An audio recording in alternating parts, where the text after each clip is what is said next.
अस्मिता tutorials में आप सबका स्वागत है। आज हम लोग देखने वाले हैं बाल महाभारत कथा कक्षा 7 का जरासंध ये पाठ। वीडियो शुरू करने से पहले आप प्लीज़ लाइक करो, शेयर करो, अपने दोस्तों को बोलो देखने के लिए वीडियो और सब्सक्राइब करना मत भूलो। जरासंध। इंद्रप्रस्थ में प्रतापी पांडव न्यायपूर्वक प्रजा पालन कर रहे थे। युधिष्ठिर के भाइयों तथा साथियों की इच्छा हुई कि अब राजसूय यज्ञ करके सम्राट पद प्राप्त किया जाए। इस बारे में सलाह करने के लिए युधिष्ठिर ने श्री कृष्ण को संदेश भेजा। जब श्री कृष्ण को मालूम हुआ कि युधिष्ठिर उनसे मिलना चाहते हैं तो तत्काल ही वह द्वारका से चल पड़े और इंद्रप्रस्थ पहुंच गए। युधिष्ठिर ने श्री कृष्ण से कहा, मित्रों का कहना है कि मैं राजसूय यज्ञ करके सम्राट पद प्राप्त करूं, परंतु राजसूय यज्ञ तो वही कर सकता है जो सारे संसार के नरेशों का पूज्य हो और उनके द्वारा सम्मानित हो। आप ही इस विषय में मुझे सही सलाह दे सकते हैं। युधिष्ठिर की बात शांति के साथ सुनकर श्री कृष्ण बोले, मगध देश के राजा जरासंध ने सब राजाओं को जीतकर उन्हें अपने अधीन कर रखा है। सभी उसका लोहा मान चुके हैं और उसके नाम से डरते हैं। यहाँ तक कि शिशुपाल जैसे शक्ति संपन्न राजा भी उसकी अधीनता स्वीकार कर चुके हैं और उसकी छत्र छाया में रहना पसंद करते हैं। अतः जरासंध के रहते हुए और कौन सम्राट पद प्राप्त कर सकता है? जब महाराज उग्रसेन का नासमझ बेटा कंस जरासंध की बेटी से ब्याह करके उसका साथी बन गया था, तब मैंने और मेरे बंधुओं ने जरासंध के विरुद्ध युद्ध किया था। 3 बरस तक हम उसकी सेनाओं के साथ लड़ते रहे, पर आखिर हार गए। हमें मथुरा छोड़कर दूर पश्चिमी द्वारका में जाकर नगर और दुर्ग बनाकर रहना पड़ा।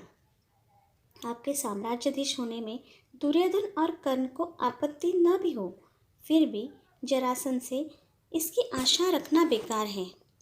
बगैर युद्ध के जरासंध इस बात को नहीं मान सकता है। जरासंध ने आज तक पराजय का नाम तक नहीं जाना है। ऐसे अजेय पराक्रमी राजा जरासंध के जीते जी आप राजसूय यज्ञ नहीं कर सकेंगे। उसने जो राजे महाराजे बंदीगृह में डाल रखे हैं, किसी न किसी उपाय से पहले उन्हें छुड़ाना होगा। जब ये हो जाएगा तभी राजसूय यज्ञ करना आपके लिए साध्य होगा। जब सारे पांडव जो थे उनका ऐसे कहना था कि युधिष्ठिर ने को अभी राजसूय यज्ञ करना चाहिए और सम्राट बनना चाहिए। तो श्री कृष्ण को उन्होंने बुलाया भेजा और बताइए सारी चीज़ें। तो श्री कृष्ण जी ने जो बातें बोली थी वो सारी यहाँ पे अभी लिखी थी कि जो जरासंध था वो बहुत शक्तिशाली था। उसने बहुत सारे राजा को अपने यहाँ पे कैद करके रखा था। तो ये बहुत मुश्किल होगा कि उनके सिवा कोई और सम्राट बन सकता है। तो उन्होंने पहले क्या करना चाहिए था, जो राजा उनके बंदीगृह में डाल रखे थे उनको पहले छुड़ाना चाहिए। तो वो जब ये हो जाएगा, मीन्स जैसे उनको छोड़ा जाएगा, तो ये उनका कहना मान जाएंगे युधिष्ठिर का। श्री कृष्ण की ये बातें सुनकर शांति प्रिय राजा युधिष्ठिर बोले, आपका कहना बिल्कुल सही है। इस विशाल संसार में कितने ही राजाओं के लिए जगह है, कितने ही नरेश अपने अपने राज्य का शासन करते हुए इसमें संतुष्ट रह सकते हैं। आकांक्षा वह आग है जो कभी बुझती नहीं। इसलिए मेरी भलाई इसी में दिखती है कि साम्राज्याधीश बनने का विचार छोड़ दूँ और जो है उसी को लेकर संतुष्ट रहूँ। आपको तो पता है सबको कि युधिष्ठिर कितने शांति प्रिय थे। उनको झगड़ा, युद्ध ये सब बिल्कुल पसंद नहीं था। तो उन्होंने श्री कृष्ण जी को बोला कि इससे आकांक्षा जो कर रहे हैं हम लोग सम्राट बनने की, वो ये अच्छी बात नहीं है। वो तो आग है जो कभी बुझती नहीं है। इसलिए मुझे ऐसे लगता है कि मैं साम्राज्याधीश बनने का विचार छोड़ दूं और जो मेरे पास राज्य है उसको लेकर ही संतुष्ट रहूं।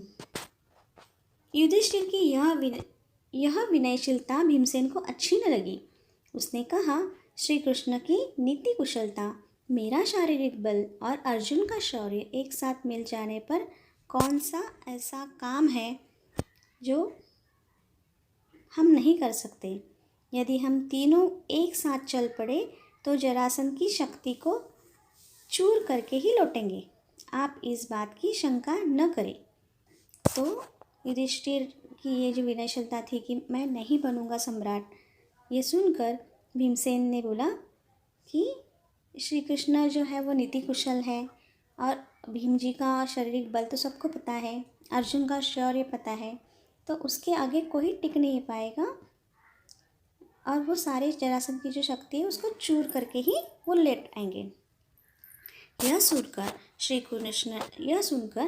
कृष्ण ने कहा, यदि भीम और अर्जुन सहमत हो तो हम तीनों एक साथ जाकर उस अन्यायी की जेल में पड़े हुए निर्दोष राजाओं को छुड़ा सकेंगे। परंतु युधिष्ठिर को यह बात न जची। उन्होंने कहा, मैं तो कहूँगा कि जिस कार्य में प्राणों पर आने की संभावना हो उसके विचार तक को छोड़ देना ही अच्छा होगा।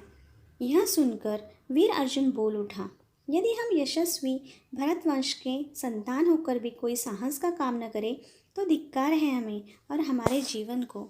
जिस काम को करने की हम में सामर्थ्य है, भाई युधिष्ठिर क्यों समझते हैं कि हम न कर सकेंगे। तो अर्जुन ने उनको यही बोला कि ऐसे कैसे बोल सकते हो आप, हम तो भरतवंश के संतान हैं। तो ऐसा कोई भी काम नहीं है कि जिसमें साहस न करे। तो ऐसे नहीं कि साहस करने वाला काम है तो हम उसको नहीं करें, तो ये अच्छी बात नहीं है। श्री कृष्ण अर्जुन की इन बातों से मुग्ध हो गए। बोले, धन्य हो अर्जुन, कुंती के लाल। अर्जुन से मुझे यही आशा थी। जब जरासंध के साथ युद्ध करने का निश्चय हो गया तो श्री कृष्ण और पांडव ने अपनी योजना बनाई। श्री कृष्ण, भीमसेन और अर्जुन ने वल्कन पहन लिए, हाथ में कुशा ले ली और व्रती लोगों का सा वेश धारण करके मगध देश के लिए रवाना हो गए। राह में सुंदर नगरों तथा गांवों को पार करते हुए वे तीनों जरासंध की राजधानी में पहुंचे। जरासंध ने कुलीन अतिथि समझकर उनका बड़े आदर के साथ स्वागत किया। अब ये जरासंध के साथ युद्ध करने के लिए इनका निश्चय हो गया सबका, तो वो क्या किया उन्होंने वल्कन पहनने मीन्स जैसे ब्राह्मण जैसा वेश करके हाथ में कुशा ले ली और व्रती लोगों का जैसे वो धारण करके वहाँ पे तीनों जहाँ पे जरासंध की राजधानी थी वहाँ पे पहुँच गए। जरासंध के स्वागत का भीम और अर्जुन ने कोई जवाब नहीं दिया। वे दोनों मौन रहे। इस पर श्री कृष्ण बोले, मेरे दोनों साथियों ने मौन व्रत लिया हुआ है, इस कारण अभी नहीं बोलेंगे। आधी रात के बाद व्रत खोलने पर बातचीत करेंगे। जरासंध ने इस बात पर विश्वास कर लिया और तीनों मेहमानों को यज्ञशाला में ठहराकर महल में चला गया। कोई भी ब्राह्मण अतिथि जरासंध के यहाँ आता तो उनकी इच्छा तथा सुविधा के अनुसार बातें करना व उनका सत्कार करना जरासंध का नियम था। इसके अनुसार आधी रात के बाद जरासंध अतिथियों से मिलने गया, लेकिन अतिथियों के रंग ढंग देखकर मगध नरेश के मन में कुछ शंका हुई। अभी उन्होंने बोला था इन दोनों का, अर्जुन का और भीम का व्रत है कि वो बोलेंगे नहीं, मौन व्रत था, वो आधी रात के बाद खुलेगा। इसीलिए राजा जरासंध आधी रात के बाद उनको अतिथियों के मिलने गया। तो उनका जो हालचाल मीन्स उनका चलना बैठना वैसे वो देखकर वो मगध देश का राजा मीन्स राजा जरासंध, उसके मन में कुछ तो शंका हुई कि ये तो कोई ब्राह्मण नहीं हो सकते। राजा जरासंध ने कड़क कर पूछा, सच सच बताओ तुम लोग कौन हो, ब्राह्मण तो नहीं दिखाई देते। इस पर तीनों ने सही हाल बता दिया और कहा, हम तुम्हारे शत्रु हैं, तुमसे अभी द्वंद्व युद्ध करना चाहते हैं। हम तीनों में से किसी एक से जिससे तुम्हारी इच्छा हो लड़ सकते हो, हम सभी इसके लिए तैयार हैं। जब राजा जरासंध ने पूछा उनको कि आप लोग कौन हैं, आप ब्राह्मण नहीं लगते हो, तो उन्होंने सारी सच बात बता दी और युद्ध के लिए उसको ललकारा। तभी भीमसेन और जरासंध में कुश्ती शुरू हो गई। दोनों वीर एक दूसरे को पकड़ते, मारते और उठाते हुए लड़ने लगे। इस प्रकार पल भर भी विश्राम किए बगैर वे 13 दिन और 13 रात लगातार लड़ते रहे। 14वें दिन जरासंध थककर जरा देर को रुक गया, पर ठीक मौका देखकर श्री कृष्ण ने भीम को इशारे से समझाया और भीमसेन ने फौरन जरासंध को उठाकर चारों ओर घुमाया और उसे जमीन पर जोर से पटक दिया। इस प्रकार अजय जरासंध का अंत हो गया।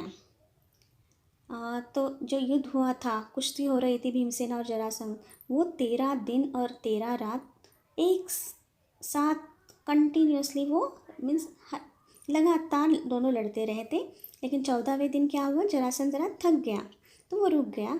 उसी समय श्री कृष्ण ने भीम को इशारे से ही समझाया कि अभी उसको वो थक गया है, मारना पड़ेगा उसको। तो भीमसेन ने क्या किया, उसको उठाकर चारों ओर घुमाया और उसे ज़मीन पर ज़ोर से पटक दिया। और इस तरह जो अजय मीन्स जो कभी ही पराजय नहीं हुआ है उसका, ऐसा जरासंध का अंत हो गया। श्री कृष्ण और दोनों पांडवों ने उन सब राजाओं को छुड़ा लिया जिनको जरासंध ने बंदीगृह में डाल रखा था, और जरासंध के पुत्र सहदेव को मगध की राजगद्दी पर बैठाकर इंद्रप्रस्थ लौट आए। इसके बाद पांडवों ने विजय यात्रा की और सारे देश को महाराज युधिष्ठिर की अधीनता में ले आए।